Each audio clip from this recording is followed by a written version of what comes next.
Hello everyone, and welcome to tonight's True Crime Show. It's been a pretty chaotic week, so we're going to have a more chilled out crime show tonight. Now obviously, given that this is a true crime show, there's a certain limit on being chilled out, you know. So although some crazy stuff will happen, nobody actually dies tonight. They nearly die, but they all live. So everyone lives tonight. In the words of Doctor Who, everyone lives tonight. I've got three stories for you, plus a couple of news items, which we'll get to, and then hopefully a new raid target at the end. Something a little bit different, just to chill us out afterwards. Yeah, I think so.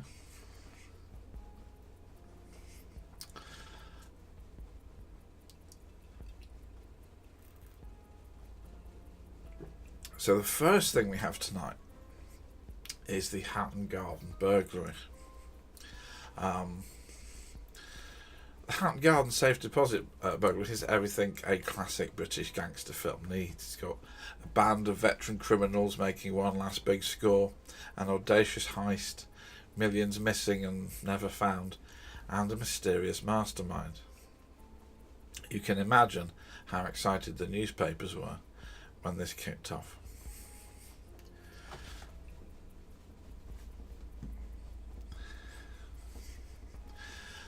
So let's discuss the gang, because you know this is a robbery in Britain. There's a gang, obviously. So the central figure in the Hatton Garden burglary was Brian Reader. By the time of this case, he was a well-established criminal, having stood trial for robbing diamonds from Hatton Garden already. Gone in the run in Europe after being accused of carrying out a robbery, although he was found not guilty for that one. Just that one.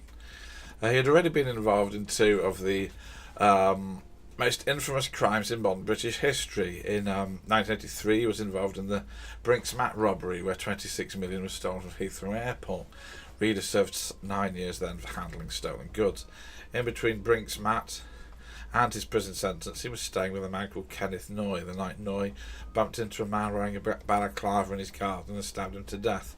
Unfortunately for everybody involved, this man was an undercover police officer. Noy claimed self-defence, Reader claimed he was not involved, and both were acquitted. We won't get into the precise details of that case tonight. That might be one for the future. But as you can see, his first conviction was when he was 11 for burglary. It had been a very eventful life. However, by 2015, Reader was not the man he used to be. He had prostate cancer, a blood condition called neutropenia, and had fractured his neck in a fall. He was also reeling from being widowed. You can perhaps see the interest in one last massive job to sail into the sunset. Reader's son Paul wasn't involved, but he still got swept up by what we'll find out, the coming police investigation, and spent time in prison before they realised he was actually innocent. He himself had an aneurysm and kidney disease.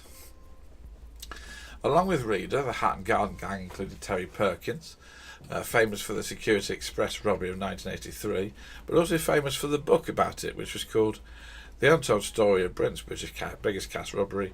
They Almost Got Away with It. He fled from prison in 1995 and had a heart condition. You can see where this is going already, can't you? The rest of the gang were Danny Jones and Kenny Collins, established criminals with long pasts. And the fifth, well, that was a man called Basil. He was referred to as Basil by the rest of the gang, and Basil existed and helped, but no one at the main trial had any idea who Basil was. But we'll get back to that later. Hello Ditch, great to see you. Dropping a quick flange in the chat, excellent. That'll confuse people on the VOD. Why not? So as you can see, the gang were, what's the polite way of putting it? Not in the best of health, in their twilight years. Perhaps not as much to lose. Oh yes, Ditch. I don't know if you saw, Ditch. We're doing a more chill stream tonight. I've picked some stories in which nobody actually dies. There is an attempted murder at one point, but the whole point tonight is that nobody dies. It's mostly. Hello, Polly. So the idea of the robbery was 3 years old when this robbery happened. Danny Jones began dreaming of using the Target vault, which we'll see, for a legendary heist. And that's not some exaggeration. Danny Jones was a man who dreamed big, and he wanted to do something incredible. He'd pursued a similar idea before, but abandoned it because they couldn't get the inside information they needed. For Hatton Garden, they found Basil.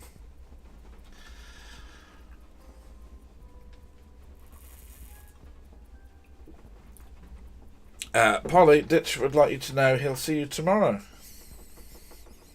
And as you don't understand English, you have no idea what that means.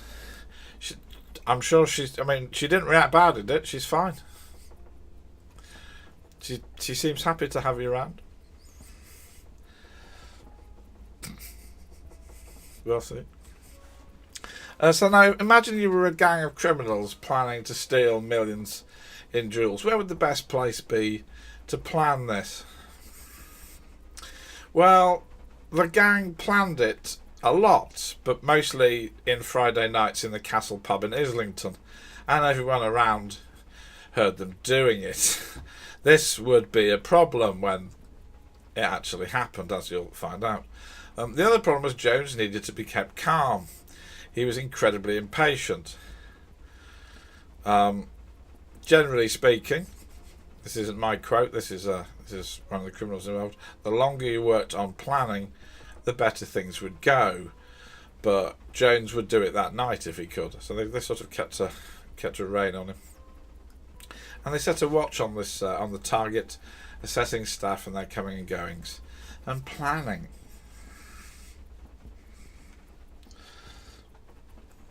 Once again, the cat cam is in the wrong place. We may have to reconsider cat cam because the cat likes to sit on the warm PC. Is it not warm enough in here? Because of somebody I can't open a window, and I'm basically going to have heat stroke by the end of this stream. But you want to sit on the hot PC. I think I've got a desert cat. I'm being looked at. I'm being glared at now. Don't embarrass me in front of all the lovely people. Right. Oh, we have a new emote. Yes, it's a Polly emote, obviously, because I know what people really come for. But we have a new emote in chat. I think if you're a subscriber, you can use this emote. But I'm now going to put it in chat. Ditch says he believes domestic cats originate in Egypt, so not too far from the truth. Yes, you do think you do like to be worshipped, don't you, Polly?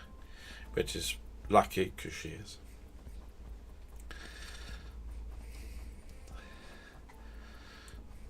And she certainly tries to build interesting pyramids out of her litter. Which is my way of saying she throws it across the room.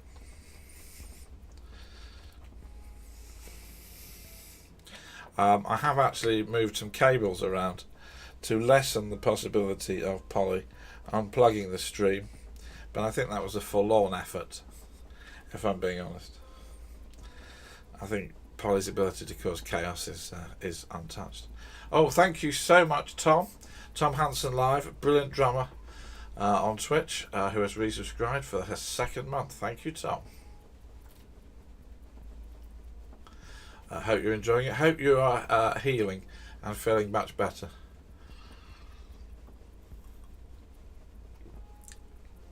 So the target of the robbery was Hatton Garden Safe Deposit Limited, which occupied numbers 88 to 90 Hatton Garden. Now, Hatton Garden is an area in London where the jewellery trade is heavy.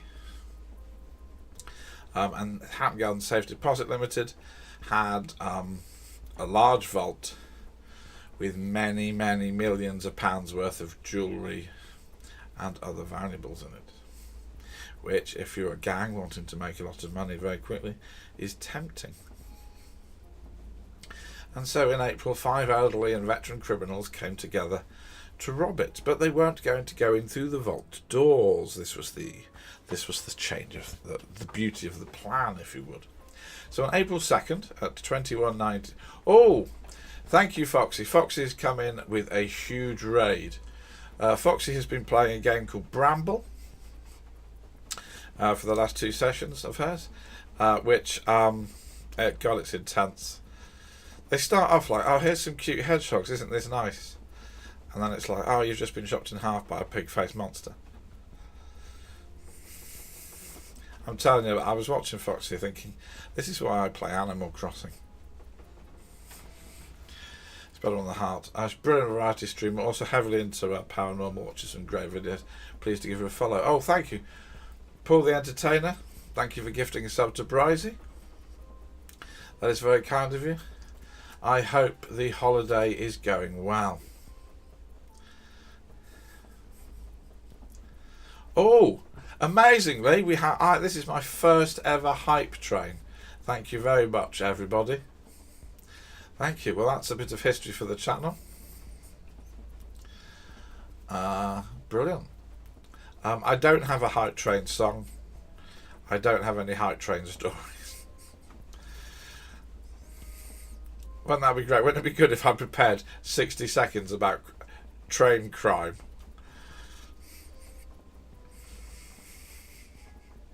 Oh, thanks, Paul. Thanks, Steve. Thanks for gifting the sub to Paul. Oh, wow. This is great. We'll just pause while this continues for a little bit. And oh, wow. Oh, good Lord. Ditch has dropped a sub bomb. Thank you so much, Ditch. For gifting subs to King Cobra, Goricki, Billy the Kid, Leslie, and Chassom92, who I believe we just spoke to in Fox's chat. Brilliant! Wow, level 3 hype train. That's amazing. Wow.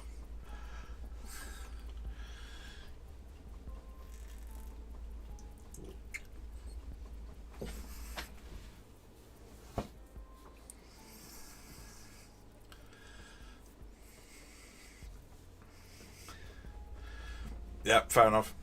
So on April 2nd at 20... Oh, King Cobra's given continuing the gift sub they got from Ditch Boy. Thank you so much.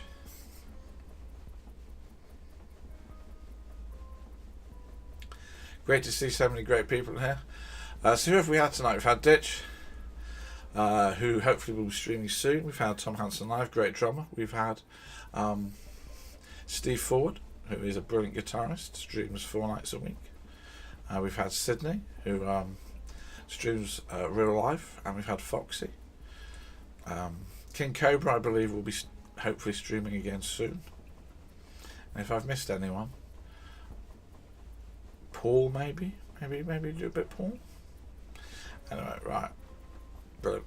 Right, so the staff of the company locked all the doors and went home for the bank holiday Easter weekend. Right, so that's basically what this means in Britain.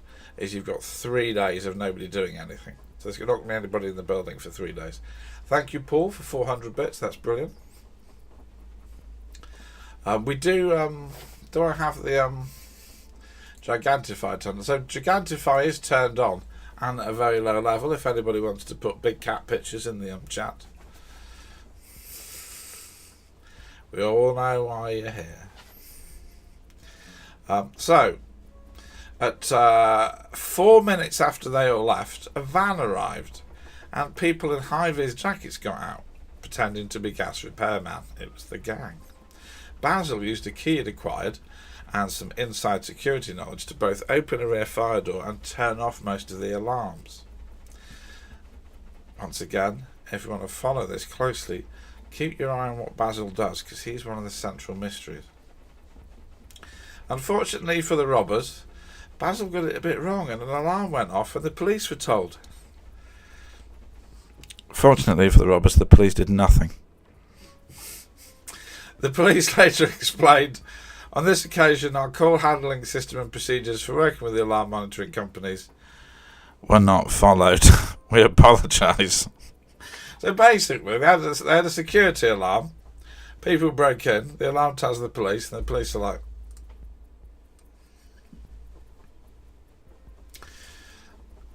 inside job. King, yes, King. Well, yes. King, I think you are right. Well, I know you're right because we'll get to Basil. But yes. Hello, Leslie. Oh, a tea break. What tea do you drink, Leslie? My neighbour, lovely lady, was telling me today she drinks Yorkshire tea, which is a staple, and I believe it's what the Spiffing Brit drinks. He's a great streamer. So, Yorkshire tea all the way.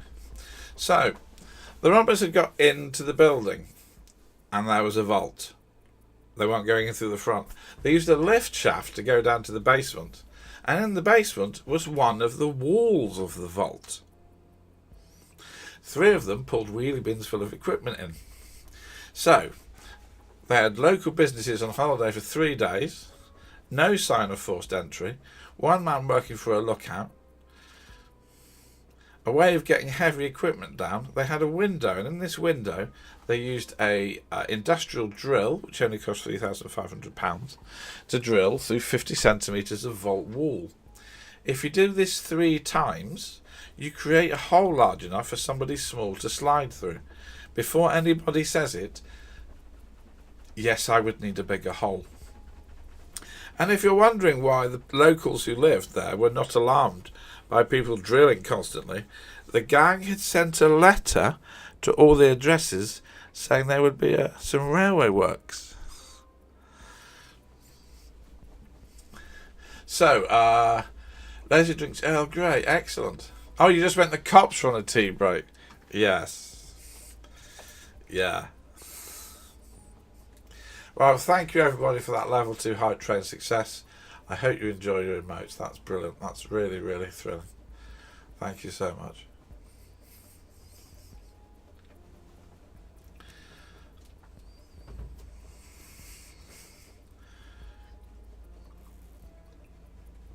However, they'd had a lot of luck already. Now some luck ran out. They made the hole as they planned. That worked perfect. Oh, Paul's gifted a sub to Thelonious. Thank you very much, Paul. That's very kind of you. So they made the hole, and then they found that a metal cabinet, which contained, the valuables, was bolted to the ceiling and the floor. They had planned for this. They'd researched this. They'd brought a hydraulic ram to knock the cabinet off the wall, but the ram didn't do the job. In fact, the ram broke. So they actually left and regrouped. 2 of the gang went for replacement parts. Once again, if you're doing a giant robbery in London, stealing millions of pounds, it's probably not a good idea to go and buy a hydraulic ram using your real name and address, which they did, unfortunately for them. And there was a disagreement. Some of the team actually left. They had enough. However, the rest carried on. Basil let them in again. They used the new ram. They got past the cabinet. They got Jones and Basil into the vault. They raided the safe deposit boxes, and they stole £14 million worth of valuables, including diamond, gold, jewelleries and cash. Slight problem, Perkins collapsed due to his diabetes, but they had meds, and then by April 15th they left with it all stuffed into wheelie bins. Oh, hello Duckinator, hello from Denmark, welcome in. We welcome people from across the whole world here. We do crime stories from across the whole world as well, so it's great to see people in. I hope you're having a good day. Well, I hope you've had a good day, obviously, because you're in Europe like me, so it is quite late. I stream true crime, and this is a true crime show. Yeah, no plans to do any games, I don't think. I say that, and somebody will PM me. By the way, you will not believe the angle on this, so we'll see. But yeah, so. And on April 7th, the staff came back, realised the whole place had been robbed, and called the police. And now a series of things happened. Firstly, word quickly spread and customers began to arrive demanding to know if their stuff was safe. it wasn't. So the Met flying squad took over, and they did a description. The scene is chaotic. The vault is covered in dust and debris. The floor is strewn with discarded safety deposit boxes and power tools, including an angle grinder, concrete drills and crowbars. So the first thing they had to do is establish whether a fire that started on April 1st and caused chaos was a deliberate distraction by the gang or just a convenient piece of luck. Again, it turned out to be an electrical fault in cables beneath the pavement. It helped the gang. They didn't do it. So that's fair enough. Then news broke to the general public, and they became obsessed.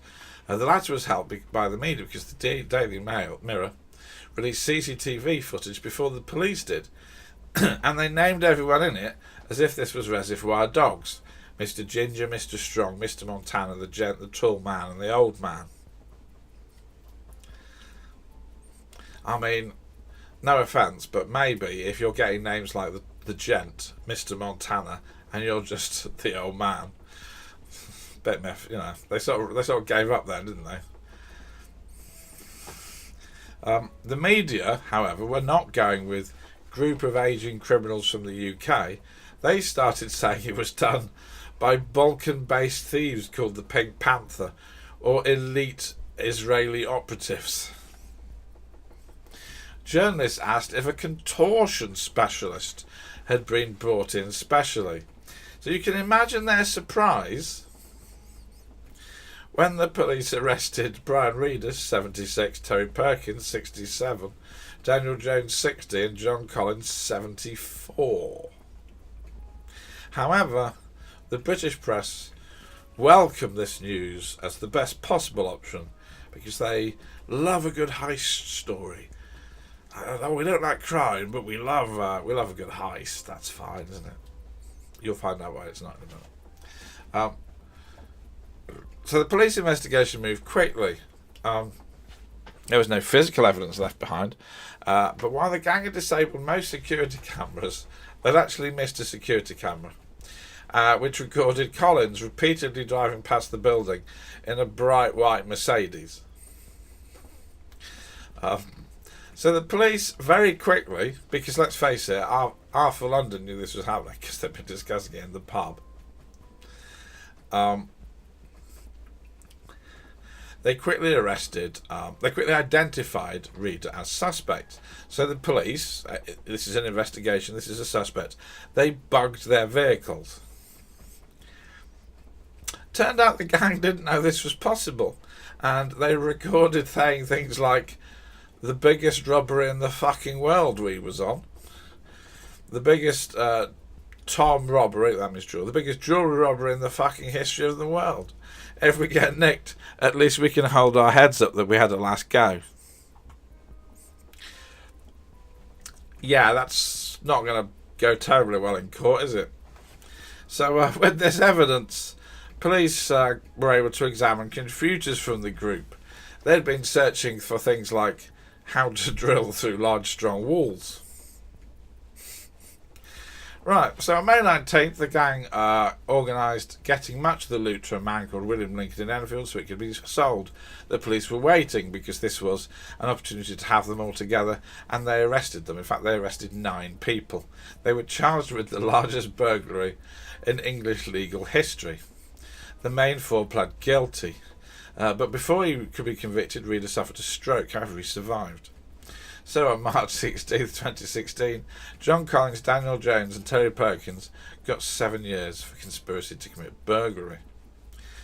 William Lincoln got 7 years for the same thing, plus conspiracy to transfer criminal property.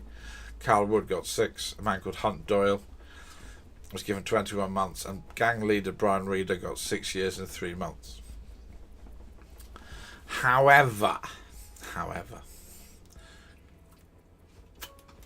the criminals' lives became complicated by a brand new legal situation in Britain, because Britain has introduced a law called confiscation rulings, which meant in January 2018, Collins, Jones, Perkins and Reader were ordered to repay £27.5 million or do another 7 years in prison each. Perkins got out of this by dying. Jones handed over a little bit of loot and was allowed out of prison long enough to guide police to a spot in a London cemetery where he said he'd buried the rest of his loot. He wrote to the police, "I'm the only person in the world to know where it is deep down. I want to do the right thing and give him back." However, while he did take them to an actual graveyard where they dug up a grave and there was the loot, they were a bit suspicious how he was acting. So when he'd gone, they searched the rest of the graveyard and found another grave with much, much more loot. Anyway, Collins had his sentence extended because he only handed back 732,000.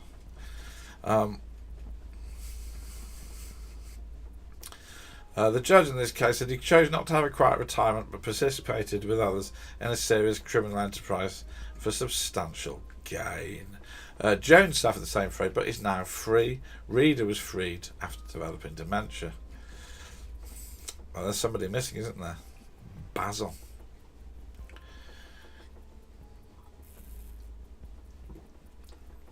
When these men were tried, it was known that there was somebody else, but nobody had any idea who it was. Years have passed since then, and the police never gave up trying to find Basil. Jones, in fact, told the press, "I can say that someone told me he was an ex-policeman who got into security by the guy that introduced him to me. He said Basil heard about me from a close friend on the police force, as I was arrested for a similar raid in Bond Street in 2010. Basil was the brains. I was recruited by him. He let me in on the night of the burglary. He hid keys and codes throughout the building. I saw Basil about 4 times. He came and went. I don't know nothing about him, where he lives. I wasn't interested. And he said he wasn't going to tell anybody anything at all because that's not a damn thing where he came from." A man called Michael Seed was first identified as a suspect in 2015, but he was only arrested and charged in 2019. Aged 58, he was an alarm specialist who prosecutors alleged got a set of keys to get into the building and turn off the security system. Seed denies being Basil. He denied being Basil having anything to do with the robbery, but he couldn't explain why he had a £443,000 in gold gems and jewellery hidden in one of his rooms. Yeah, once again, not going to be on your side in court, that, is it? The prosecution had some really good evidence. Now, do you remember The Usual Suspects, where Verbal Kint has a very peculiar walk and then doesn't have it at the end? Well, Basil was basically the opposite of that. On all the security footage, Basil had a very specific gait. He walked in a very strange way. Seed, who had metal pins inserted into his femur after a motorcycle accident, also walked in exactly the same way. It's not me saying that. They brought in doctors who started to talk about the degrees in his feet at which they were different from, I suppose we're not really supposed to say the normal now, but, you know. So they convincingly proved that the man walking badly on the camera was the man that walked badly in the courtroom. He was convicted, got 10 years and 8 concurrent years, and was ordered to repay $6 million or get 7 more years. Seed isn't happy about this. "Everyone calls me Basil now," he said. "I've been known as Basil for the rest of my life." He appealed and was told, "Well, okay, you can just pay $600,000 back." During the trial, detectives raised the possibility that this gang had worked together before for years on crimes that they had never been connected to. However, they have never been connected to anymore. So, this doesn't really end well for the people that went to Hatton Garden. Most of the stolen riches were never recovered. There are rumours, and that's just rumours, that there were higher up organisers that have a lot of the money. Many businesses and people had their entire wealth stored in that place and stolen, and many lives were ruined. There was considerable anger because the boss of the company did not get on the first plane back to Britain to sort it out.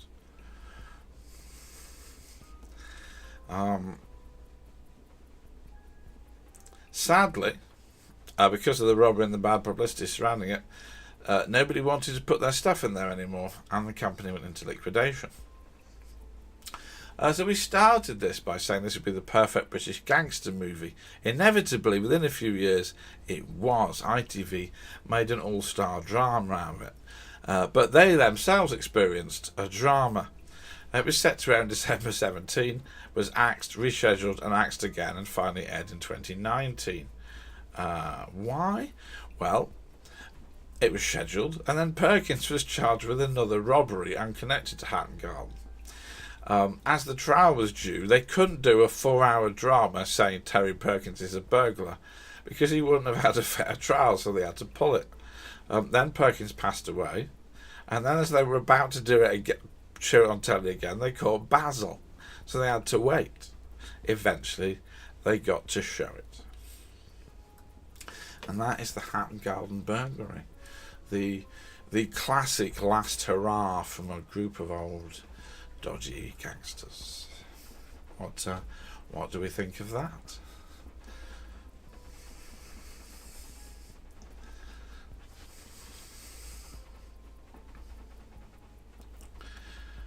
I think perhaps if you're going to organise thank you for the claps. That's great. If you're going to organise a massively famous robbery, loudly doing it in a pub for a couple of years is probably not ideal. Probably not ideal.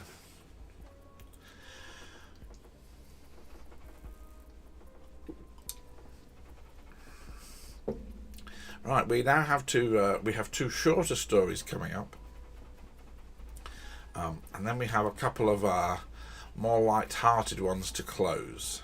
Well, I say actually that's a complete lie.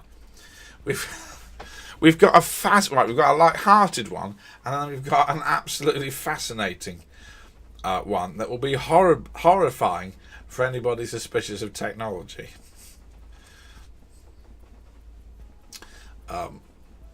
And I think that's a bang, right?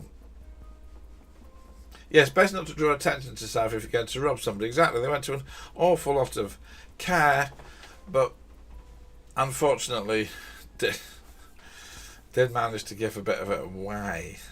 Like, you can understand the mental slip. You're under a lot of pressure. You go and buy a hydraulic ram, and you give your real name. So when the police go, how many people bought a hydraulic ram in London this weekend? Oh, one. Where do they live? Oh, they're these known robbers. Yeah, you're not going to need Sherlock for that one, are you? Yeah. Right. Now, I promised you nobody actually dies in this week's episode. Right. We're now going to discuss a somewhat mad story where somebody nearly dies, but I assure you they did survive. Okay. Now, Foxy, are you there? Because this is inspired by something Foxy did. Not in a bad way. Foxy was playing Little Nightmares, and there was a character in Little Nightmares that, well, we don't really know what the lore is because there's no words in there's no language in Little Nightmares. So as we were watching the stream, we were calling him the Slender Man, and I thought, well, why don't I do the Slender Man stabbing? Yes. For anyone who doesn't know what Slender Man is, in 2009, the website Something Awful ran a competition to Photoshop paranormal images. One of these was an absolute zeitgeist-inspiring masterpiece called Slender Man, and a naturally tall and thin-suited figure, often spawning tentacles. It was such a great piece of horror design that it spawned an entire online mythos and fandom, and movies, and games, and regrettably an attempted murder. Somewhat inevitably, somebody took it a bit too far.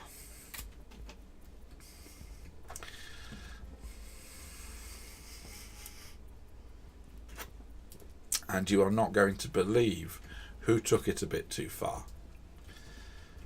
On May 21st, 2014, Three girls were playing in David's Park in Waukesha, Wisconsin, a suburb of Milwaukee. They were Annie Sawyer and Morgan Geyser, both 12. The girls were together celebrating Geyser's 12th birthday. They were with Peyton Bella Leutner, who was 12 as well.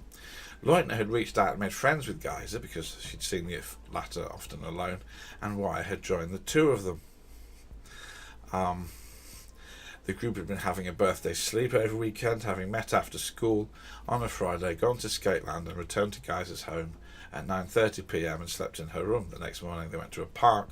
The park was full of trees and they started playing hide and seek. Now, normally in true crime, because of the sad, horrible, awful state of the world, this is normally where some bloke appears and tries to murder the kids.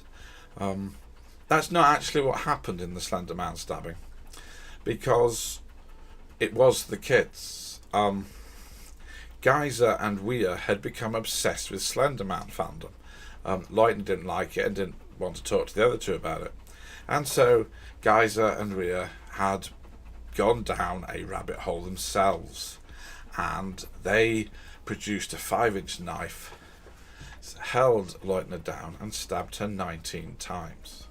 "I hate you, I trusted you," Leutner said to the girl she considered her best friend. In a sense, Leutner was incredibly lucky. Despite being stabbed in the torso and the legs and the arms, and wounds going into her liver, pancreas and stomach, one wound missed an artery by millimetres. She would survive. Having finished their attack, the aggressors told her to stay on the ground while they went for help. In fact, they ran off. Leutner exhibited the strength of 1,000 men to crawl herself in that condition to a road where she was found and taken to hospital. 6 hours of surgery and 7 days in hospital saved Leutner, and she was able to return and live a normal life. Answered how she managed to get off the road, Leutner just answered, "I wanted to live." So, Leutner obviously told the police what had happened to her. Police went off in search of the girls and found them in 5 hours near a furniture store 5 miles from the attack. They still had the weapon in a bag, and at this point the police obviously were struggling with the concept that two 12-year-old girls had attempted to murder someone. They now found an absolute bag of crazy. The girls explained they were going to Slender Mansion, home of Slender Man, to meet him, having appeased him and gained his approval in the murder. They said Slender Man's home was located 200 miles away in Nicollet National Forest. They had been planning this murder for months.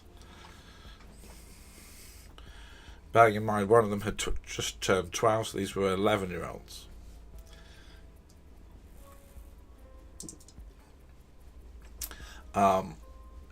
We had found it surprising, but she was excited to prove the doubters wrong after Geyser had first introduced the concept of killing their friend to gain Slender Man's approval. The attackers had packed their bags after this trip. The attackers had packed bags for a trip after school Friday. They'd taken food and supplies, and they'd planned to kill Leutner at 2 a.m. precisely during the sleepover by duct taping her mouth and then stabbing her and running off. However, they adjusted their plans and planned to kill her in the park bathroom. This failed because one of them had a sort of mental attack, and they decided to kill her in the woods.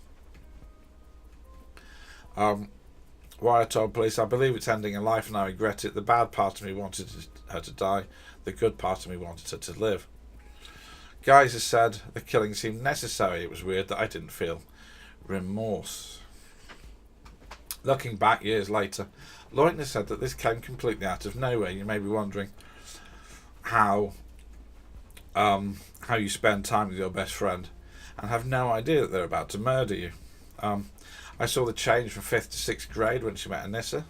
Leutner said that's when I was really wanting to get out of that friendship. Once I look back on it, I was like, that's really weird. Why didn't I see something? Well, why didn't I notice something was weird? I'm not blaming myself at all, because who could ever see something like this coming? You'll be pleased to know, Thelonious, there are no pigs in this week's episode, and we are past the worst of it. Oh, right. There is a dog, but the dog lives. In the next story there's a dog, but do not panic. There's a bit in the story where the dog, you might think the dog's in danger, the dog lives. All animals are fine, in fact all humans are fine. Nobody dies, human or animal. Leutner lives. So, police and psychiatrists, they always are having bacon for dinner. So Thelonious is getting her revenge on the pigs for last week's stream where they ate a load of people by eating some pigs. I'm probably going to get complaints now, but as I said last time, I do eat pigs, but that's safe in the knowledge that if a pig had a chance, it would eat me.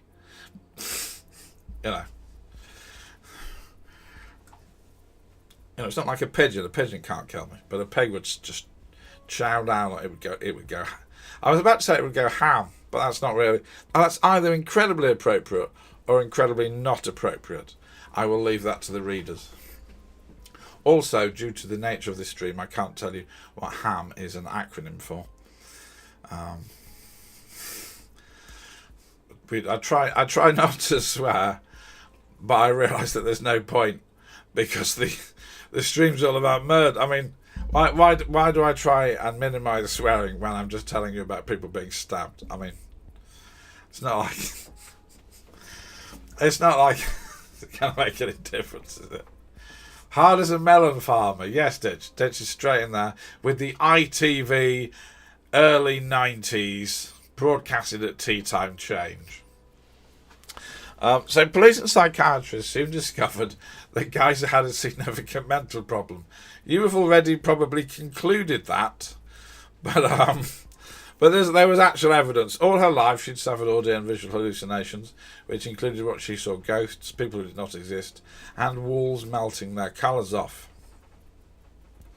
I'm pretty certain there's a lot of music fans who'd like to pay a lot of money for that.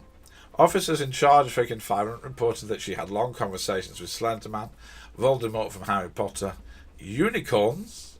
Now, I don't like you're basically crazy and you want to kill someone, and you talk to Slenderman and Voldemort, but you've still got time for unicorns. She also pretended to be a cat. She was the first sent to Winnebago Mental Health Institute to determine what her mental state was and if she could stand trial, and she was diagnosed with early onset childhood schizophrenia. She started treatment, but the results are mixed. At first she became worse, moving further into a fantasy world. Then the medication did start to work, but this caused her to experience remorse, which made her mind wobble again. She went on trial, but was again sent to Winnebago Mental Health Institute. She was its youngest patient. The legal system decided it was going to try both of these children as adults because they tried to murder a child. Geyser for attempted first-degree homicide and Weir for second-degree. Geyser's team tried to negotiate how or whether she would be tried, or if she could dodge it and remain in hospital. Just give me a second chance.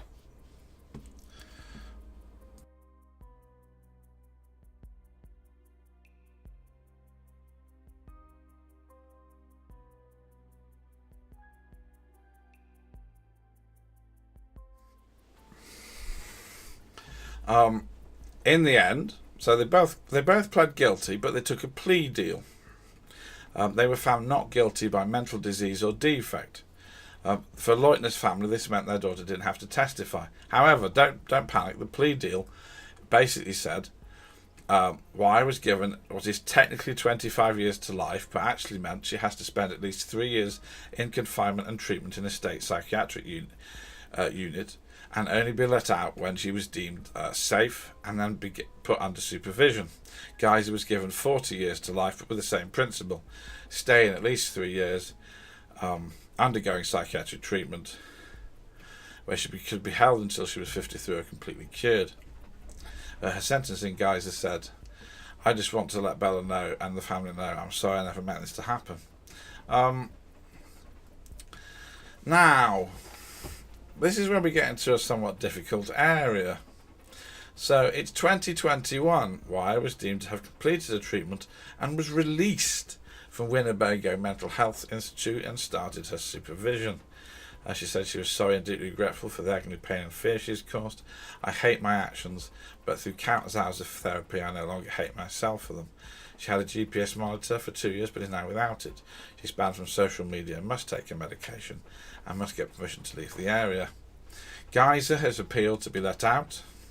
Well, first she appealed to be tried as a child, and then appealed that she wasn't given her Miranda rights properly, and then this year appealed for release, but she was told she was not yet ready. She can apply again in 6 months. So what does this mean? This means that two people who have it within them to kill other people, a child, one is now out, and another could be out at any point. Leutner's family are not really thrilled about this. They've said, please take into consideration everything my daughter and family has endured when deciding your sentence. Paige should not have to spend the remainder of years with her curtains closed looking over her shoulder. And I think, to be honest, that applies to the whole community. The plea deal has basically allowed these girls to get back into the community and get away with it, even though they have proved they have that within them. So, a bit problematic, especially if Geyser is ever released. So that's the Slender Man stabbings. I mean, I said nobody died. I didn't say it had a good end. I didn't say we're going to come away comfortable. I just said nobody was going to die. However, Leutner gave an interview. Leutner is doing brilliantly, and she actually says that her experiences have inspired her to train up for a medical career, and she is now anonymously out there studying for a career to help other people in the way she was helped. And she is, by all accounts, a fully recovered and incredible young woman, which is good, you know. So thank you. Oh, thank you for the applause, Paul. So yeah, a bit of a weird one that, but yeah.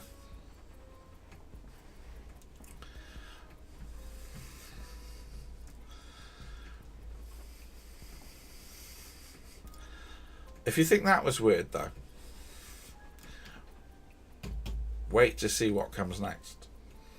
Now, I've been belling this throughout the evening. Yeah, you still won't trust. I mean,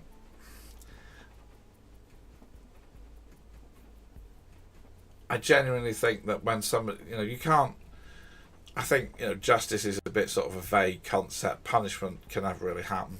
The most you can do is sort of protect people. If somebody has that in them, is letting them out a good idea? I'm not really sure. Oh, thank you for the kissing Polly emote, Steve. That's definitely a good idea and been happening.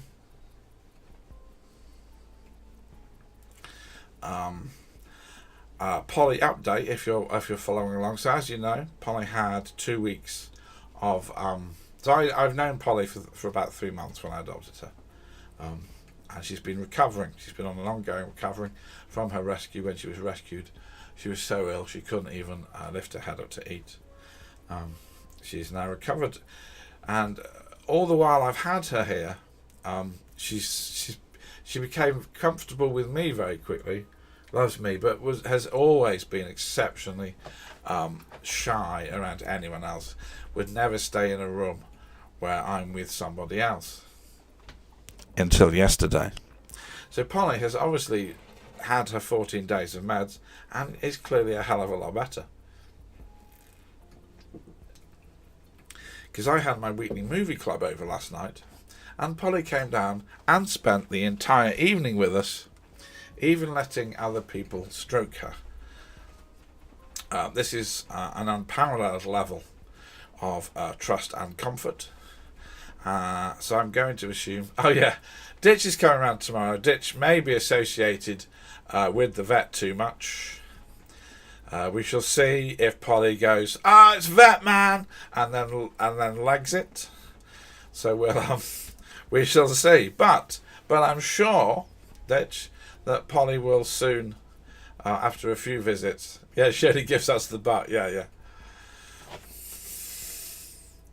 I'm sure that after a few visits, she will treat you the same, Ditch. She will treat you the same. So, but yes, a great breakthrough in what I believe is her recovery is now becoming more comfortable with other people. So that's good. Obviously, she's not here. You know. Yeah, wear a disguise, Ditch. Come dressed as Tuna, Ditch, or Dreamies. Just come dressed as Dreamies. She'll be all over you. You won't have any fingers left, but she'll be all over you.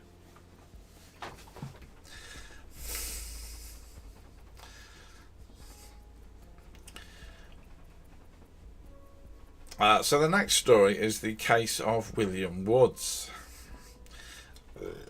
West of Canada. Yeah. Now, I've obviously spoiled the twist in this because I've been billing this as the Nobody Dies night.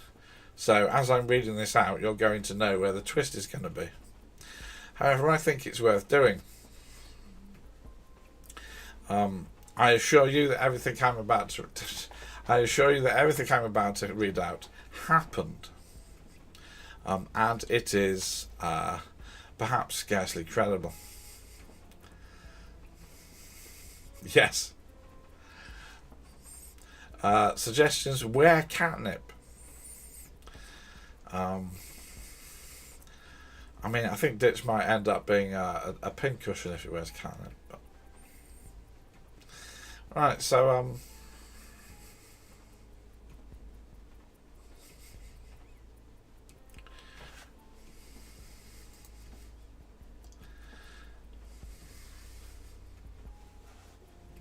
William Wood's life had already gone wrong by the time he was homeless in LA, but it was going to get worse than he ever thought. He discovered someone had been using his name and ID to build up large debts. Right, you're a homeless man, you realise someone's been using your name.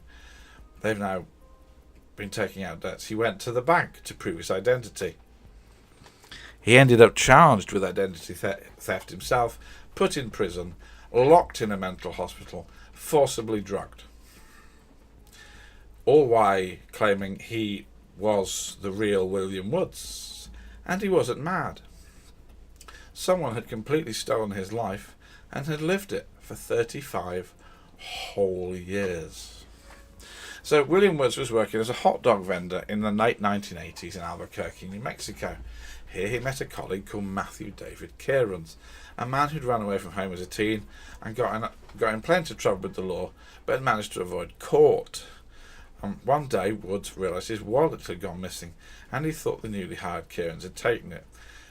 Years later, he's quoted as saying, "I put my fist in his face and he decided to hand me back my wallet." He was adamant he didn't actually touch Cairns inside. He checked his wallet, and his social security card and birth certificate was still there. He said, "I didn't think anything of it." For reasons we still don't understand, Cairns had decided to steal Wood's identity, not for a simple fraud, not to just easily steal a bunch of money. No. Investigators worked out that Cairns stopped using his own name and security number entirely and moved full-time into being William Woods. He got a car, he moved around. He married a now Mrs. Woods. They had a child, a little Woods. He applied and gained a job in the University of Iowa Hospital as Woods. He worked in IT with the highest level of clearance and control of the hospital's critical systems as somebody else. He obtained $200,000 in loans as Woods. He paid his taxes as Woods. He was aided in this by being able to use the certain ancestry websites. I think that's subtle enough. To map Woods' family history and obtain a copy of his birth certificate. So, Cairns was out there 35 years he lived under the Woods name. At the end of this period, Woods became aware that there were now debts in his name. He had been bounced from job to job. He was now homeless. He was selling whatever scraps he could find. But he didn't want to have to pay all this money in case somebody came after him for it. So he went into the bank, told them he hadn't opened these accounts and they needed to be closed. He could not and will not pay a debt that wasn't his.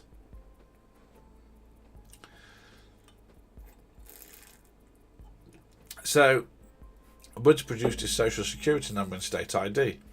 And the bank said, well, we've got to put you through the security process. Answer the security questions, which Kieran's had set up. When Woods couldn't answer, they assumed he must be a fraudster. So they rang Woods, who was Kieran's. Oddly enough, Kieran said, well, nobody else has got the ability to answer my account. Then he answered the security questions he had set up himself fraudulently, and the bank called the police. They arrested Woods. However, they didn't really get very far in investigating this. They didn't establish reality. In fact, they charged Woods with identity theft and impersonating Woods. Why do you have a social security card that says Woods? That's this other man. The police believed that the real Woods' real name was Matthew Kieran's, the same name as the man who'd stolen his identity, but with a different spelling. Now, you may be thinking, are you making this up because it sounds... This is just the most Kafkaesque nonsense possible, but it's actually true. So the more the police questioned him, the more Woods maintained his innocence, that he was Woods and not whatever spelling of Kieran's you want. He maintained his innocence so much that a judge thought he was mentally ill and locked him in the state mental hospital and forced him to take psychotropic drugs.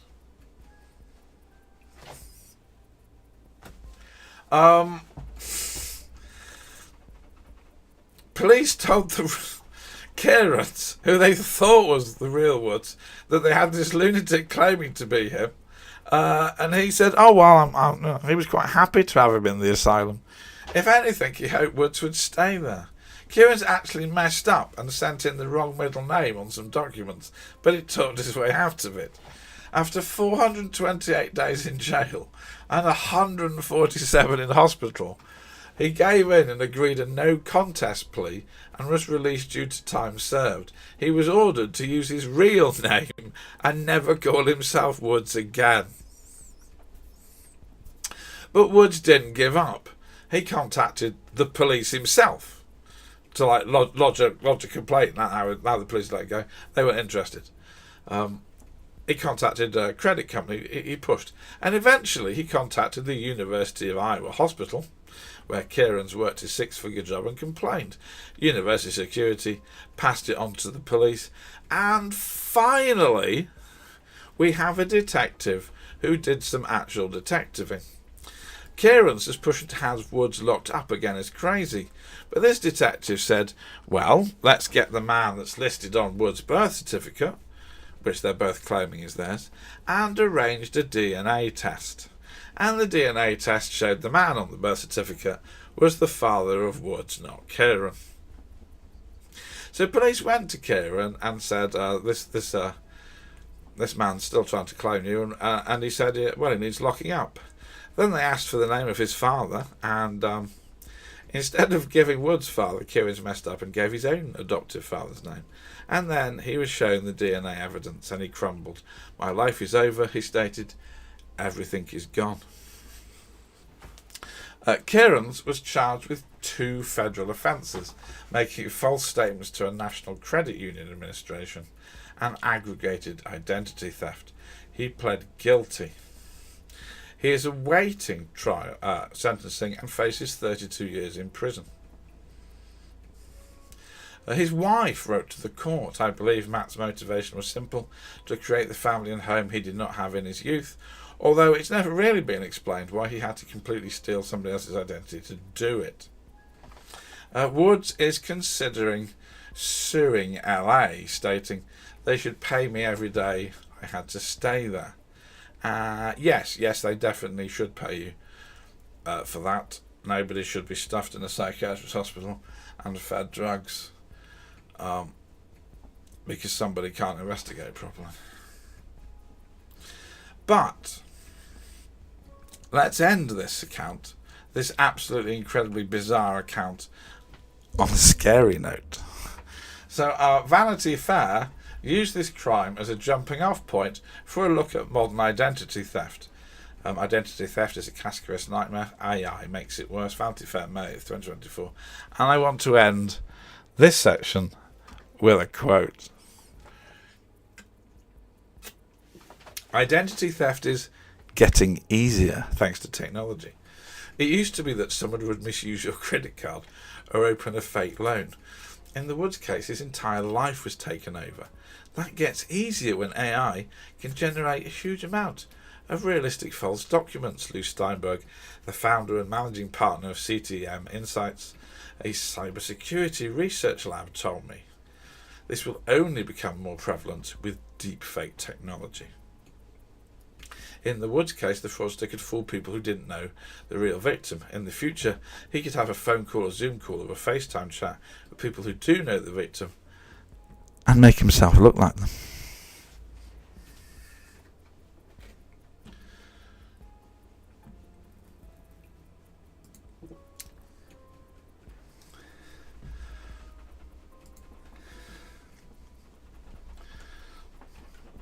So, comments on that while I line up what we've got next.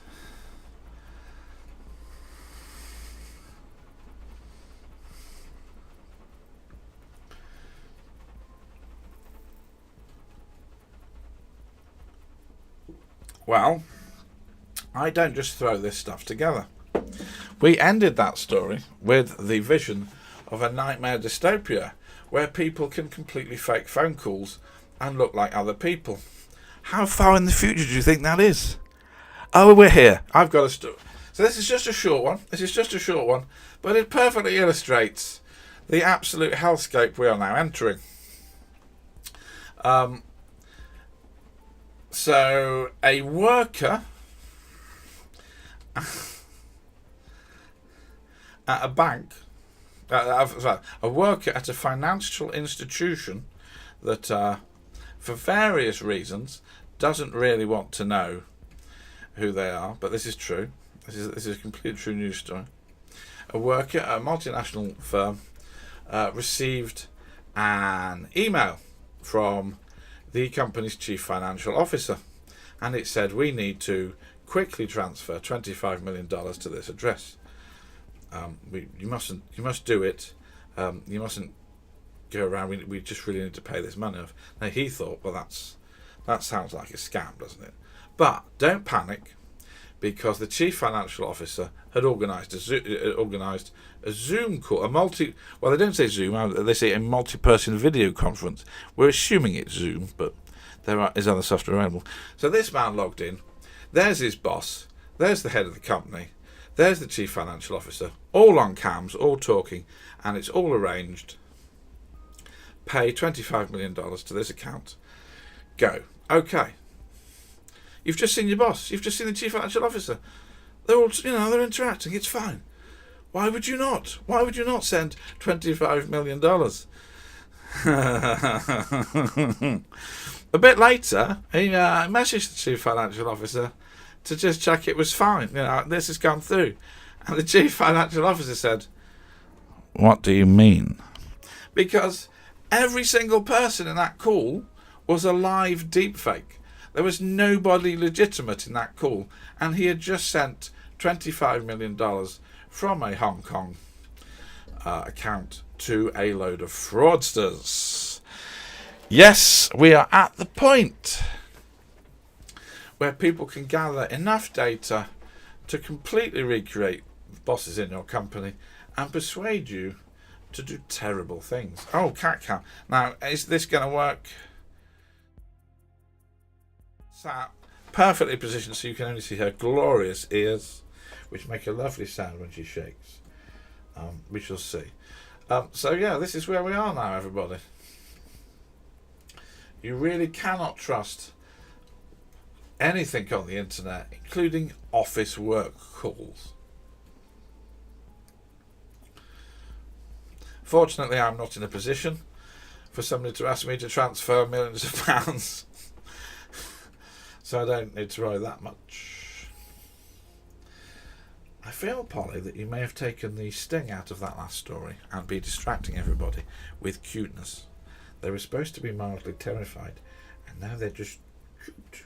It's just cute. Yes, thank you for using the poly emotes. We've got a new one today. We have the zooming in polyface. I like to think the zooming in polyface is for when we get to a particular twist or reveal, but maybe not. Yeah, Leslie, who knew we'd be glad we didn't have millions to accidentally transfer to criminals? Yeah, I mean, it is kind of like that now. Like, it's mad. Right, so just to let you know, we have one light-hearted comedy, well, for us, not for one man, comedy story to go, and then we will be raiding. I hope you have enjoyed tonight. Non-murder night. I didn't say we wouldn't be summoning up a sci-fi nightmare. I just said nobody died.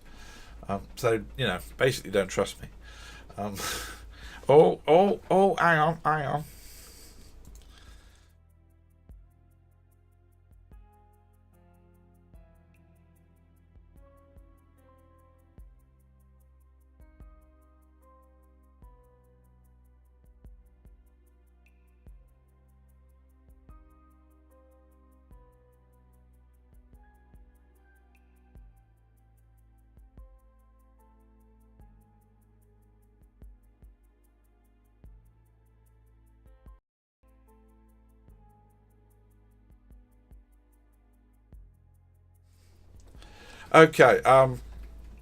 Okay, so it turns out, after last week's tech problems, I only...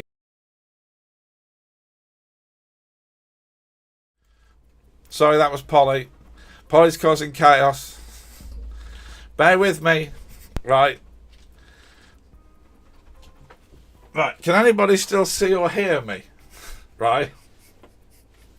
Because she just walked across my keyboard and OBS absolutely lost its shit. Somebody in chat, can you still hear or see me? Right, good, yes, okay. The downside of having the most marvellous cat on your stream is that I need some sort of massive protective shield for the controls. Well, you've seen a bit of... This is what life's like with Polly. Polly said the show's over.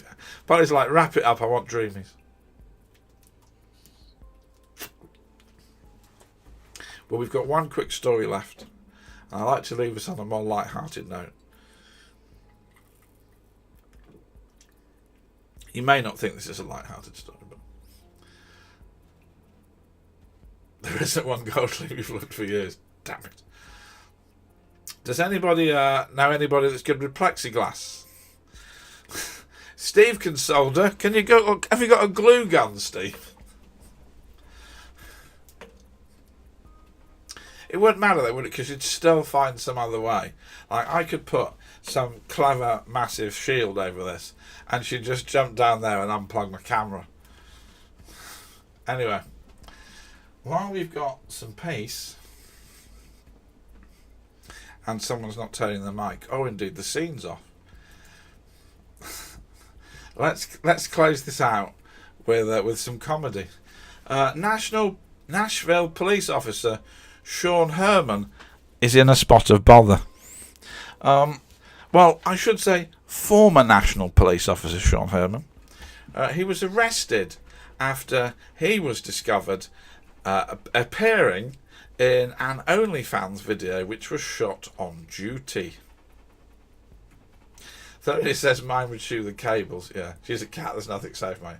Yeah, I've literally chosen the worst career for a cat owner. Something where I have to appear live in an unbroken stream. And I've introduced utter sharp chaos into it. Anyway.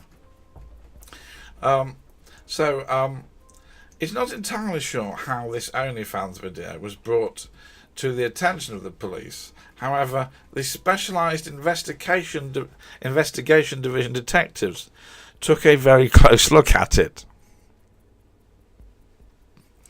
Herman's head wasn't in the video.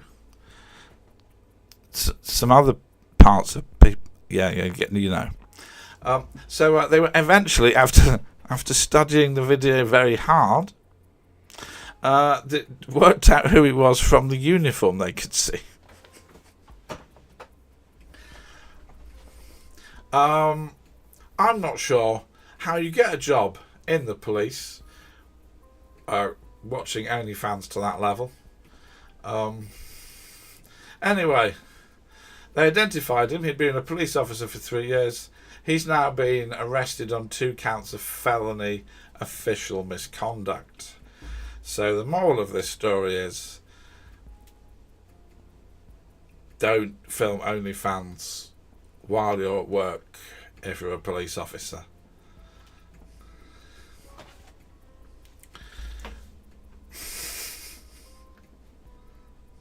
I have to admit, this is not one of those stories where we're going to illustrate it in any way.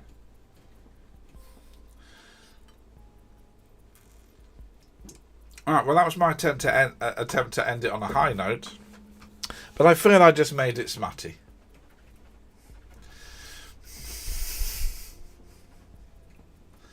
Right, bear with me. Now, let me see. Last week, after the stream ended last week, I went to have a look for some suitably different raid targets. Now, as you know, I like to take us to a different... Well, basically, I don't know of anyone else that streams true crime on Twitch, let alone now. Otherwise, we could go and give them some support. But I don't. So we go for a total vibe check of something nice and interesting and different. So let me just check if the person I've selected for tonight is indeed on.